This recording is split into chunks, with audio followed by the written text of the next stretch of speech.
Lihatlah gunung yang tinggi, subhanallah, itu Allah yang punya. Lihatlah pantai yang indah, subhanallah, itu Allah yang punya. Tiada yang engkau punya, semuanya Allah punya. Tiada yang engkau punya, semuanya Allah punya. Kau lihat bukan kau punya, itu semua Allah punya. Kau dengar bukan kau punya, itu semua Allah punya. Dari itu janganlah sombong, janganlah riak serta iri hati. Dunia hanya pinjaman sementara, akhirnya kembali kepadanya. Allahu Akbar. Assalamualaikum warahmatullahi wabarakatuh. Bersama dengan saya Ustaz Mi di dalam Segalanya Mudah, di dalam PDPC bersama Ustaz Mi, insya-Allah. Amin ya rabbal alamin. Apa khabar adik-adik? Alhamdulillah, syukur pada Allah Subhanahu wa taala.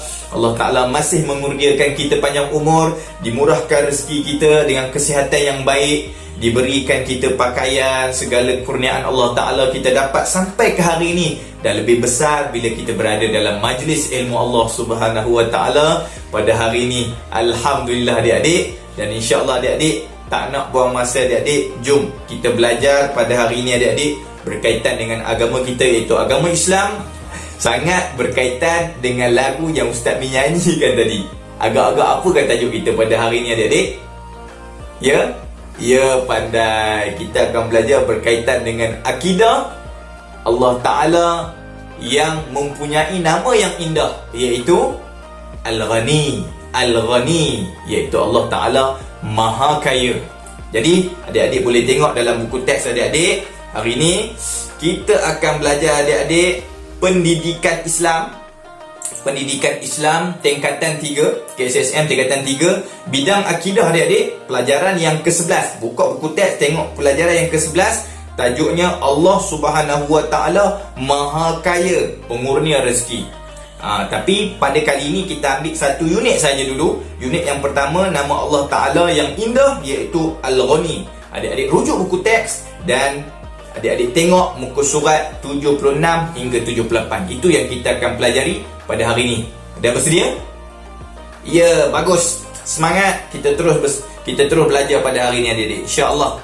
Okey, objektif pembelajaran. Objektif pembelajaran bermaksud apa yang kita akan belajar pada hari ini, last sekali adik-adik dapat menguasai ketiga-tiga objektif pembelajaran yang kita akan dapat pada hari ini. Yang pertama, adik-adik akan tahu apakah maksud Al-Ghani. Ghani apa? Yang aku tahu nama orang dia nama Ghani. Tapi hari ini kita akan tengok maksud Ghani itu apa. Allah Ta'ala punya nama yang indah, iaitu Al-Ghani. Yang kedua, menyatakan dalil naqli Al-Ghani. Apakah dalil yang menunjukkan Allah Ta'ala Al-Ghani? Yang ketiga, menghuraikan bukti Al-Ghani serta menghubung kaitkannya dengan kehidupan. Itu yang kita akan tengok di dalam pembelajaran kita pada kali ini, insya-Allah. Mudah-mudahan Allah Ta'ala mudahkan dan kita boleh mula berdoa adik-adik, insya-Allah. Bismillahirrahmanirrahim. Rabbi shrah li sadri wa yassir li amri wa hlul 'uqdatam min lisani yafqahu qawli. Amin. Okey, adik-adik, unit 1 Al-Ghani, maksud Al-Ghani. Kita tengok dulu maksud Al-Ghani ni apa. Okey, dari segi bahasa, tidak memerlukan kepada yang lain. Ini Al-Ghani. Bila sebut Al-Ghani, dia adalah satu maksud, iaitu tidak memerlukan kepada yang lain. Tak perlu. Siapa-siapa pun tak perlu pertolongan ke apa ke, tak perlu. Satu.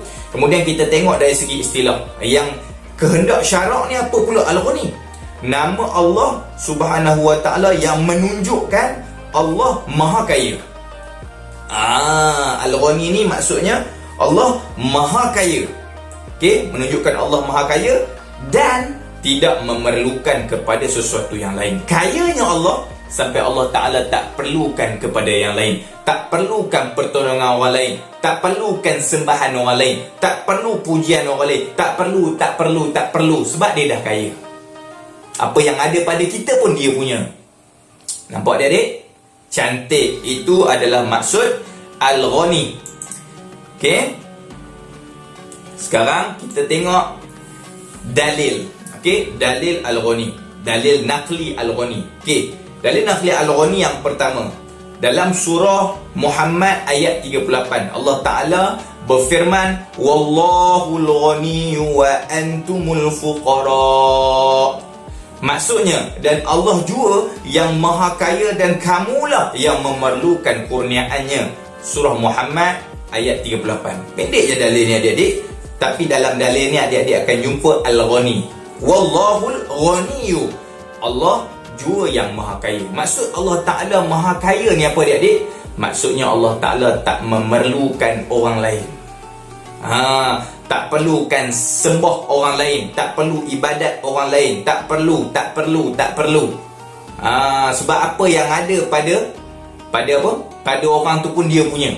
Dia tak sama macam kita kaya. Kita kaya, kita ada duit, tapi perlu tak pertolongan orang untuk bantu kita buat kerja dan sebagainya? Perlu tak? Perlu. Bagi duit orang tolong kita. Last sekali orang buat untuk kita. Orang buat untuk kita. Allah tak. Allah Ta'ala tak perlukan semua tu. Adik-adik, itulah yang menunjukkan Allah Ta'ala maha kaya dan kamulah yang memerlukan kurniaan Allah. Kita pula yang memerlukan kurniaan Allah. Maksudnya apa? Kita ni fuqara. Fuqara maksud apa? Sentiasa berhajat pada Allah, sentiasa memerlukan kurniaan Allah. Apa yang ada pada kita pun Allah Ta'ala yang bagi. Nampak tak? Sebelum ada harta kita, siapa yang mendatangkan harta tu? Allah Ta'ala yang datangkan harta tu. Dan yang akan datang ni, rezeki nak datang pula ni, siapa yang bagi? Allah Ta'ala yang bagi. Kesimpulannya apa? Semua rezeki kita, semua kekayaan kita, semua harta kita, semua duit kita dari Allah. Jadi kita yang berhajat dari Allah. Nampak? Cantik adik-adik. Alhamdulillah, faham. Syukur. Okey, kita tengok dalil naqli yang kedua, Al-Ghani. Yang kedua, a'udzubillahi minasyaitonir rajim. Wa man yashkur fa innama yashkuru li nafsihi wa man kafara fa inna ghaniyyun hamid. Surah Luqman ayat 12. Maksudnya, dan sesiapa yang bersyukur, maka faedahnya itu terpulang kepada dirinya. Dan sesiapa yang ingkar, tidak bersyukur, maka sesungguhnya Allah maha kaya lagi maha terpuji. Apa maksud kat sini adik-adik? Allah Ta'ala nak bagi tahu bahawa siapa yang syukur pada Allah. Syukur maksudnya kita dengan lafaz Alhamdulillah. Dan tak cukup dengan lafaz. Kita syukur pada Allah dengan menunjukkan ketaatan kita pada Allah. Itu maksud syukur. Alhamdulillah, kemudian tunjukkan ketaatan kita pada Allah. Itu syukur kita pada Allah. Tanda terima kasih kita pada Allah. Okey? Itu maksud syukur. Allah Ta'ala sebut siapa yang buat tu. Aku bagi nikmat, aku bagi kurniaan, aku bagi dia macam-macam. Ni macam kita dapat ni hari ni. Kesihatan, panjang umur, boleh buat kerja, macam-macam. Dia bukan rezeki tu duit saja. Macam-macam kurniaan Allah Ta'ala bagi sampai di saat ini adik-adik. Punya banyak Allah Ta'ala bagi.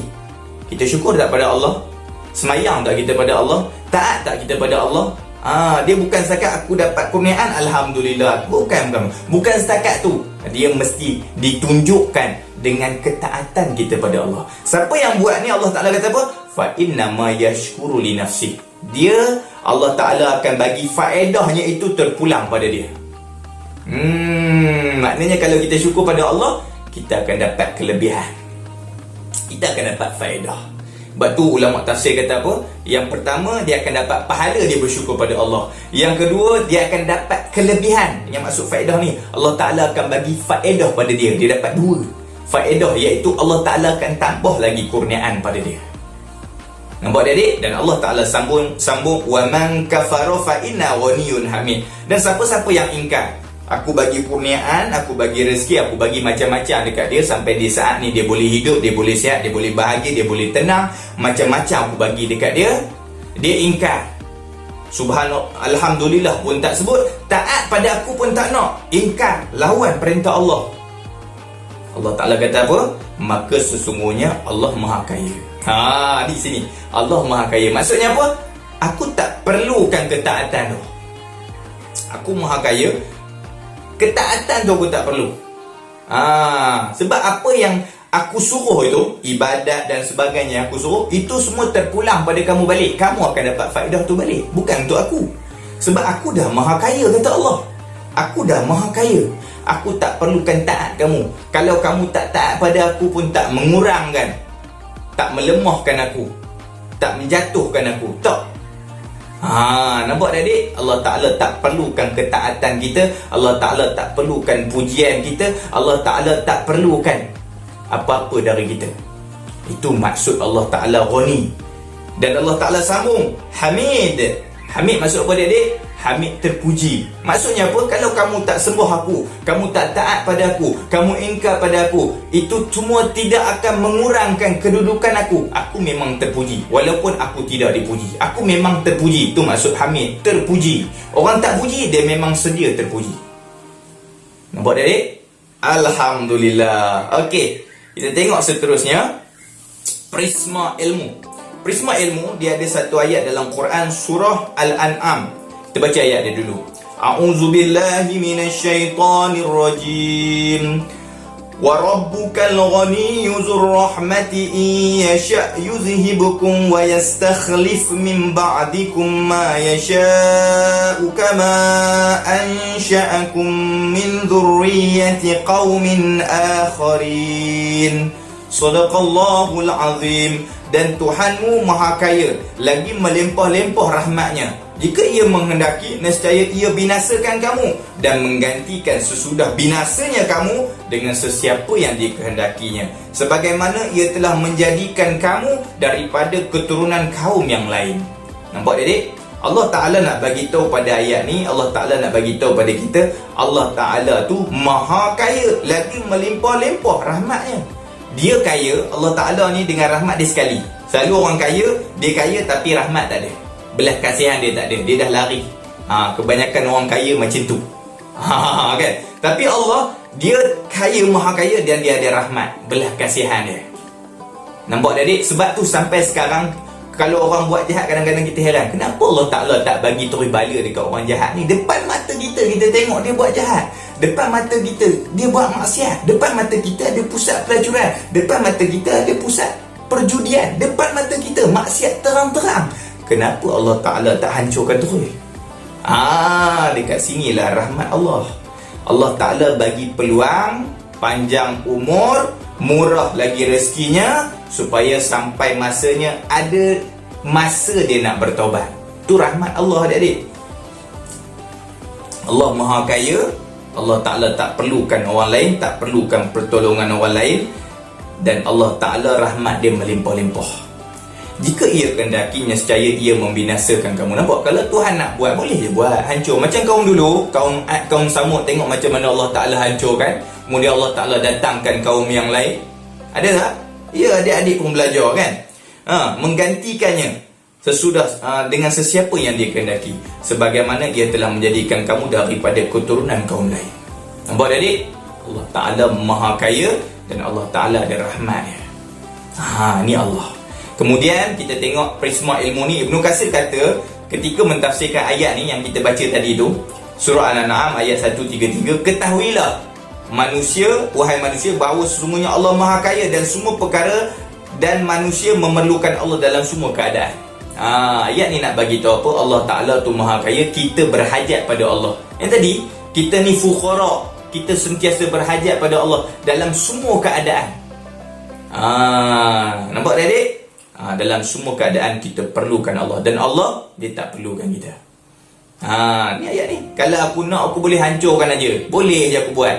Tapi aku tak nak, sebab aku ada rahmat aku, kasih sayang aku, belah kasihan aku, bagi peluang untuk mereka bertobat. Nampak adik-adik? Cantik. Okey, seterusnya adik-adik, kita tengok bukti Allah Al-Ghani. Bukti Allah Al-Ghani yang pertama, Allah menguasai seluruh makhluk di langit dan di bumi. Tu yang tadi tu. Lihatlah gunung yang tinggi, subhanallah, itu Allah yang punya. Lihatlah pantai yang indah, subhanallah, itu Allah yang punya. Nampak adik? Nampak tak? Semuanya Allah Ta'ala punya. Sebab tu, dari itu janganlah sombong, janganlah riak serta iri hati. Dunia hanya pinjaman sementara, akhirnya kembali kepadanya. Allah, semua ni Allah Ta'ala punya adik-adik. Allahu Akbar. Jadi Allah Ta'ala beritahu dalam ayat ni, Allah Ta'ala sebut, A'udzubillahi minasyaitonirrajim. Huwal ghaniyyu lahu ma fis samawati wa ma fil ard. Surah Yunus ayat 68. Maksudnya, dialah yang maha kaya. Tak memerlukan siapa, tak perlukan sembahan orang, tak perlu pujian orang, tak perlu ketaatan orang, tak perlu. Sebab dia maha kaya. Buat adik, dia maha kaya. Okey, segala yang ada di langit dan yang ada di bumi ialah kepunyaan Allah. Di langit memang kita tak duduk di sana, memang kita tak ada, kita bukan kita punya lah, Allah Ta'ala punya. Di bumi, kita ada harta, kita ada rumah, kita ada kereta, kita ada macam-macam harta kurniaan Allah Ta'ala bagi. Tapi Allah Ta'ala kata apa? Di bumi pun aku punya. Yang kamu nampak tu kan? Yang kita nampak, yang kita tengok tu bukan kita punya. Yang kita dengar tu bukan kita punya. Siapa yang punya? Allah Ta'ala yang punya. Kita nampak kereta ni aku punya, kita nampak rumah ni aku punya, kita nampak tanah ni aku punya. Hanya nampak, hanya lihat, hanya menyangka kita punya. Tapi bila kita mati, kita punya lagi ke? Bukan kita punya, adik-adik. Allah tak boleh. Allah Ta'ala boleh ambil. Di saat kita hidup pun, Allah Ta'ala boleh ambil apa yang dia punya. Nampak adik-adik? Jelas sangat bila mati.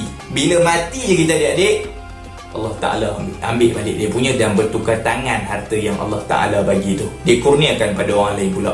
Pada anak, pada cucu, pada keturunan. Nampak adik? Alhamdulillah. Jadi yakinlah Allah Ta'ala menguasai seluruh makhluk di langit dan bumi. Semua Allah Ta'ala yang punya. Baik. Kemudian kita tengok dalil yang kedua. Bukti yang kedua, bukan dalil, bukti Allah Ta'ala Al-Ghani yang kedua, semua makhluk sentiasa berhajat kepada Allah. Allah Ta'ala berfirman, A'udzubillahi minasyaitonirrajim. Ya ayyuhan nasu antumul fuqara'u ilallah, wallahu huwal ghaniyul hamid. Surah Fatir ayat 15. Allah Ta'ala bagi pada yang kedua ini, iaitu Allah Ta'ala bagi yang kedua ini. Okey, kita Surah Fatir ayat 15. Allah Ta'ala menceritakan kita pada ayat yang kedua. Allah Ta'ala menceritakan pada kita bukti yang kedua ini, iaitu semua makhluk sentiasa berhajat pada Allah. Dalam ayat ni tadi Allah Ta'ala kata apa? Antumul fuqara. Kamulah yang sentiasa berhajat kepada Allah. Maknanya kita semua ni berhajat pada Allah. Apa maksud berhajat? Maksudnya memerlukan Allah, memerlukan kurniaan Allah, memerlukan semua barang-barang, semua benda yang kita ada sekarang, semuanya dari Allah. Daripada tak ada kepada ada. Dan yang akan dapat ni pun daripada Allah. Allah Ta'ala yang akan bagi. Last sekali yang kita kena faham ialah rezeki kita Allah Ta'ala yang bagi. Nampak adik-adik? Nampak, Alhamdulillah. Sebab tu Allah Ta'ala kata antumul fuqara, kamu tu bankrupt, sentiasa nak berhajat pada Allah. Wallahu huwal ghaniyul hamid. Dan Allah Ta'ala kata, dan Allah itu dialah, penegasan sekali lagi, dialah yang maha kaya. Tak perlu pertolongan orang, tak perlu taatan orang, tak perlu orang sembah dia dan sebagainya. Tak perlu. Semua yang kita buat tu atas suruhan Allah, sebenarnya Allah Ta'ala nak bagi balik pada kita, manfaatnya untuk kita balik. Contoh adik-adik, kita buat infak ataupun sedekah pada orang. Kita sedekah pada orang untuk Allah ke untuk kita? pandai untuk kita. Sebab bila kita sedekah, kita berharap Allah bagi pahala pada kita, dan dengan pahala kita itu bekal kita untuk bertemu dengan Allah dan masuk syurga dengan rahmat Allah. Nampak adik? Anak buat bukan untuk Allah, untuk kita. Kita sedekah mengharap pahala, dapat pahala bekal untuk kita bertemu dengan Allah dan rahmat Allah. Kerana kebaikan yang kita buat itu, kita masuk syurga. Nampak? Bagus. Alhamdulillah. Itu maksud dia. Dan Allah Ta'ala menegaskan sekali lagi, Al-Hamid. Dan aku terpuji. Kamu tak sembah aku, tak mengurang aku, tak lemahkan aku, tak mengurangkan darjat aku. Aku memang Hamid, terpuji, maha terpuji. Orang tak puji aku pun, aku memang dah tetap maha terpuji. Nampak tak, adik? Pandai. Okey, kita tengok satu lagi. Dekat sini ada amalan doa melepaskan diri daripada belenggu hutang. Apa maksudnya, adik? Maksudnya doa ini adalah iman kita kepada Allah Ta'ala Al-Ghani. Ni salah satu bentuk doa yang kita imani bahawa Allah Ta'ala tu Al-Ghani. Tengok apa doa ni. Allahumma kfini bihalalika an haramika wa aghnini bifadlika amman siwaka. Riwayat Tirmizi. Ini hadis. Okey, maksudnya, ya Allah, cukupkanlah untukku dengan yang tanpa mengambil daripada yang haram. Cukupkan untukku, kan, benda yang halal. Ya Allah, cukupkanlah untukku dengan yang halal tanpa mengambil daripada yang haram. Dan kayakanlah aku dengan kurniaanmu tanpa perlu kepada selainmu. Ni ayat ni menunjukkan kita mengimani, ataupun doa ni menunjukkan kita mengimani Allah Ta'ala tu Al-Ghani. Kita minta Allah Ta'ala cukupkan kita dengan yang halal, jauh daripada yang haram, tanpa mengambil yang haram, dan kayakan kita. Allah Ta'ala kaya, minta kurniaan Allah Ta'ala bagi kita kaya, tanpa perlu kepada selain daripadamu. Nampak tak, adik? Cantik, Alhamdulillah. Ini doa melepaskan diri daripada belenggu hutang.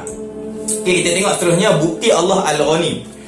3, Allah tidak berhajat kepada ketaatan makhluk. Allah Ta'ala berfirman dalam hadis Qudsi ini, Ya ibadi law anna awwalakum wa akhirakum wa insakum wa jinnakum kanu ala atqa qalbi rajulin wahidin minkum ma zada zalika fi mulki syai'an. Riwayat Muslim. Abu Zar Al-Ghifari meriwayatkan dalam hadis Qudsi, Allah berfirman, maksudnya, wahai hambaku, sekiranya orang terdahulu dan yang terkemudian dan seluruh golongan jin dan manusia memiliki hati yang paling bertakwa dalam kalangan kamu, yang demikian itu tidak akan menambahkan sedikit pun kebesaran kerajaanku. Nampak tadi Allah Ta'ala beritahu apa? Allah Ta'ala nak beritahu pada kita bahawa Allah Ta'ala tidak berhajat kepada ketaatan makhluk. Tak berhajat. Lepas tu dia kata tadi, Allah Ta'ala kata apa? Wahai hambaku, sekiranya orang dulu dan yang kemudian seluruh jin dan manusia semua sekali ada hati yang paling bertakwa dalam kalangan kamu. Bertakwa maksudnya memang dia taat, dia buat baik, dia buat baik. Yang demikian itu tidak akan menambahkan sedikit pun kebesaranku. Sebab apa, adik? Ada orang yang mempunyai amalan sembah berhala. Golongan Yunani dulu. Orang Yunani dulu dia sembah berhala. Bagi mereka, ada pandangan mereka mengatakan bahawa, kan, kalau kita tak sembah berhala kita, maka Tuhan kita akan jadi lemah. Kita tak sembah berhala, Tuhan akan jadi lemah. Dan berhala kita ni, Tuhan kita iaitu berhala kita, akan jadi kuat bila kita sembah. Jadi berhala ni memerlukan sembahan kita supaya dia jadi lagi kuat. Dia jadi lagi kuat bila kita sembah dia. Tapi Allah lain. Allah Ta'ala kata apa tadi? Allah Ta'ala kata apa? Kamu kumpul lah, orang dulu sampai ke orang sekarang ni, kumpul, jin dengan manusia kumpul, bertakwa pada aku, taat pada aku. Kamu ingat dengan taat kamu tu semua dapat menambahkan, dia kata apa? Nambahkan kebesaran kerajaan aku jadi lagi besar? Tak. Aku tak perlu semua tu. Yang aku suruh kamu buat itu, jadi orang bertakwa itu, adalah untuk diri kamu sendiri. Manfaat untuk kamu sendiri. Dia tak sama dengan agama Yunani dulu. Yang menganggap bahawa berhala mereka, Tuhan mereka memerlukan sembahan mereka, dengan cara itu berhala mereka jadi kuat. Faham adik? Allah Ta'ala bukan begitu. Ingat, Allah Ta'ala tak perlu pun ketaatan kita. Ketaatan yang kita buat atas dasar suruhan Allah, itu adalah untuk kita sendiri. Nampak? Macam Ustaz Mir bagi contoh sedekah tadi. Adik-adik, cantik. Seterusnya, kita tengok bukti yang keempat. Allah Ta'ala Al-Ghani, Allah mencukupkan keperluan makhluk dengan kurniaannya. Allah berfirman, A'udzubillahi minasyaitonirrajim. Iyakunu fuqara ayughnihimullahu min fadlih wallahu wasi'un alim. Surah Nur ayat 32. Allah Ta'ala kata apa? Jika mereka miskin, Allah akan memberikan kekayaan kepada mereka daripada limpah kurniaannya, kerana Allah maha luas rahmatnya, lagi maha mengetahui. Apa maksudnya adik-adik? Allah Ta'ala nak bagi tahu pada kita bahawa Allah Ta'ala yang mencukupkan segala keperluan kita. Nampak? Bukan kita, usaha kita bukan. Allah Ta'ala yang buat tu. Ni ayat ni, dia panjang ayat ni. Ayat ni dia turun anjuran kepada berkahwin. Sebab ada orang yang kahwin, mereka risau. Ada kerisauan. Aku seorang pun dah teruk kan, nak hidup kan, nak ada duit, nak ada keperluan. Yalah, nak selesa, susah kan. Ini kan pula, kalau aku seorang pun dah susah, macam mana kalau aku kahwin, aku nak jaga anak orang, tentu lagi susah. Lepas itu dapat anak lagi, tentu lagi susah.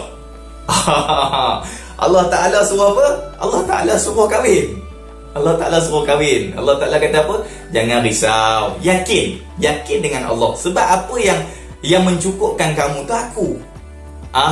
Betul, Allah Ta'ala kata iyakuna fuqara ayughnihimullahu min fadlih. Yakin jika mereka miskin. Kalau kamu kahwin miskin, jangan risau, Allah Ta'ala akan memberikan kekayaan kepada mereka daripada limpah kurniaannya. Allah Ta'ala akan bagi. Sampai Ibnu Abbas ketika tengok ayat ni, dia tafsirkan, dia kata apa? Nak kaya kahwin. Nak kaya kahwin. Jadi adik-adik yakin. Ayat ni nak suruh kita yakin dengan Allah. Allah Ta'ala yang mencukupkannya. Jadi kalau kita kahwin, Allah Ta'ala akan cukupkan segala keperluannya. Memang kita akan nampak perubahan itu. Memang banyak orang yang dah kahwin, Allah Ta'ala akan ubah orang tu. Dia akan jadi lebih bertanggungjawab. Dia jadi cari orang yang mencari nafkah untuk family dia. Itu semua Allah Ta'ala punya kerja. Allah Ta'ala Al-Ghani, dia yang mencukupkan, dan dia yang mendatangkan pelbagai-bagai cara untuk kita mendapat keperluan itu dengan usaha kita. Nampak adik? Dan Allah Ta'ala sebut sambungan ayat ni, wallahu wasi'un alim. Allah Ta'ala tu wasi' kerana Allah maha luas rahmatnya. Allah Ta'ala ni luas rahmatnya. Dia tahu keadaan kita, dia tahu pada siapa yang nak bagi, dan banyak mana yang dia nak bagi. Itu semua di dalam pengetahuan Allah. Sebab tu di hujung tu alim. Allah Ta'ala maha mengetahui. Dia tahu. Allah Ta'ala dia tahu. Allah Ta'ala dia tahu kepada siapa yang dia nak bagi, banyak mana kurniaan yang dia nak bagi. Banyak mana dia nak bagi tu terpulang pada Allah. Itu Allah Ta'ala yang mencukupkannya. Nampak adik? Itu maksud wasi'un alim. Rahmat banyak, dan Allah Ta'ala akan bagi berdasarkan ilmunya, mengikut kehendaknya. Nampak adik? Alhamdulillah. Okey, kita terus adik-adik. Okey, di sini ada prisma ilmu. Ibnu Katsir mentafsirkan ayat 27 surah Asy-Syura. Kita tengok ayat dulu, ayat dia. A'udzubillahi minasyaitonirrajim. Walau basatallahu ar-rizqa li'ibadihi labaghaw fil ardi walakin yunazzilu biqadarin ma yasha. Innahu bi'ibadihi khabirun basir. Allah Ta'ala kata apa? Kalaulah aku ni melapangkan rezeki kepada hamba-hambaku. Maksudnya semua orang bagi jadi kaya. Semua orang bagi jadi kaya. Allah Ta'ala kata apa? Nescaya la baghaw tadi, la baghaw fil ard. Mereka akan berbuat melampaui batas di bumi. Kalau orang tu jadi kaya, mereka akan jadi melampaui batas. Tafsir ni nak bagi tahu pada adik, ayat ni nak bagi tahu pada adik, dia nak bagi tahu ada orang di kalangan kita yang boleh tahan dengan kekayaan. Dengan kaya dia jadi taat, dia jadi orang yang hamba yang taat pada Allah. Dia boleh jadi macam Abdurrahman bin Auf, satu orang kaya, sahabat Nabi yang kaya, tapi dia boleh taat pada Allah, diinfakkan harta dia. Dia boleh jadi macam tu. Tapi ada orang yang tak boleh tahan dengan kaya. Sebab tu dia akan jadi apa? Orang yang tak boleh tahan dengan kaya, dia akan jadi apa? La baghaw fil ard. Dia akan jadi orang yang melampaui batas di bumi. Dia akan jadi sombong, dia akan jadi jahat, dia akan tak kisah janji aku kaya. Dia akan jadi macam tu. Tetapi dia menurunkan, kata Allah, wa yunazzilu biqadarin ma yasha. Dia menurunkan dengan ukuran yang dia kehendaki. Dekat sini adik. Dekat sini lah Allah Ta'ala bagi tahu aku, Allah Ta'ala ni dia bagi ikut orang. Dan banyak mana dia nak bagi itu atas kehendak dia, keperluan, sebab dia tahu orang ni dia boleh jadi kaya dan dia boleh taat pada aku dengan kaya tu. Dan orang ni dia kena jadi miskin. Kalau aku bagi jadi kaya, dia mungkin jadi tak taat pada aku, tak bagus untuk dia. Allah Ta'ala tu dia tahu ukuran mana yang dia nak bagi pada orang tu. Sebab tu kita ni, miskin ke kita, kaya ke kita, bila faham ayat ni, kita akan syukur pada Allah. Sebab kalau kita miskin, Allah Ta'ala bagi kita miskin, tak ada duit, tak selesa kehidupan, dengan duit yang sedikit tu, kita dekat dengan masjid, kita dekat dengan Allah, kita banyak meminta dengan Allah, kita banyak berhajat dengan Allah, itu adalah lebih baik. Nampak tak adik? Tu maksud dia. Sungguh dia maha teliti terhadap keadaan hamba-hambanya. Dan Allah Ta'ala dia sangat teliti. Sangat teliti apa? Dia tahu siapa yang nak dapat kurniaan dia, dan dia tahu banyak mana dia nak bagi pada hamba dia tu. Itu semua Allah Ta'ala maha teliti. Dia tahu. Ada orang boleh tahan dengan kekayaan, ada orang yang tak boleh tahan dengan kekayaan. Sebab ada orang yang tak boleh tahan dengan kekayaan, dengan kekayaan tu dia jadi sombong. Nampak dia, dek? Cantik. Dan Allah Ta'ala sebut, innahu bi'ibadihi khabirum basir. Allah Ta'ala maha teliti terhadap keadaan hamba-hambanya. Dan hujung tu, basir, dia maha melihat. Dia maha melihat maksudnya Allah Ta'ala melihat dengan rezeki yang dia bagi pada kita, ke mana engkau infakkan, apa yang engkau gunakan dengan rezeki yang aku bagi. Dan semua tu adik-adik akan ditanya oleh Allah. Nampak adik-adik? Alhamdulillah. Jadi kita tengok tafsir Ibn Katsir kata apa pula. Ibn Katsir kata, seandainya Allah memberi rezeki kepada hambanya lebih daripada keperluan mereka. Tu yang tadi tu, ada orang boleh tahan kaya, ada orang tak boleh tahan dengan kekayaan. Tapi kalau orang yang tak boleh tahan dengan kekayaan, kita bagi lebih pada mereka, tentu mereka akan melampaui batas dan bersikap sombong terhadap orang lain. Ini akan berlaku pada orang tu. Dia akan jadi jahat jauh pada Allah dan akan jadi sombong dengan orang. Memang betul adik-adik, kalau kita tengok ada orang miskin, tiba-tiba dia jadi kaya tiba-tiba. Memang berubah akhlak dia. Banyak masa dia yang duduk kat masjid, banyak dia pergi melancong. Banyak yang duduk pergi ke kuliah agama, banyak pergi ke pasar-pasar, pasar raya untuk beli barang-barang, menghabiskan. Tu ada benda-benda di hadapan mata kita yang kita tengok. Bila mereka dah diberikan kekayaan oleh Allah. Sebab tu Allah Ta'ala bagi ikut ukuran dia. Supaya kita tak jauh daripada Allah. Jadi kita bila faham ayat ni, dia kena syukur. Allah memberikan rezeki sesuai dengan pilihannya dan yang terbaik untuk mereka. Sebab tu kat sini penting adik. Bila Tuhan bagi banyak mana yang ada kat kita, kalau banyak inilah harta kita, banyak inilah kehidupan kita, beginilah yang kita kena lalui, kita kena syukuri dengan pilihan Allah. Sebab apa? Allah Ta'ala kata apa tadi? Tafsir ni, itulah yang terbaik untuk mereka. Ini yang terbaik untuk kita. Jadi terima redha, janji kita dengan Allah semakin dekat, dan kita mati dalam keadaan kita ingat Allah dan dekat dengan Allah. Cantik adik-adik? Cantik, Alhamdulillah. Okey, habis adik-adik Prisma Ilmu. Alhamdulillah adik-adik, selesai. Jangan lupa jawab 25 soalan kuis di deskripsi, disediakan untuk adik-adik. Dan tekan link dan jawab semua soalan yang Ustaz Mi sediakan untuk adik. Dan jangan lupa subscribe adik-adik channel ini supaya kita dapat bertemu lagi di pertemuan yang akan datang. Subscribe channel Ustaz Mi sebagai tanda terima kasih Ustaz Mi menghargai apa yang Ustaz Mi lakukan ini, supaya ia menjadi satu dorongan, satu motivasi Ustaz Mi untuk terus berkarya, memberikan yang terbaik untuk adik-adik. InsyaAllah. Tahniah semua. Jumpa lagi. Assalamualaikum. Jazakumullah khairan.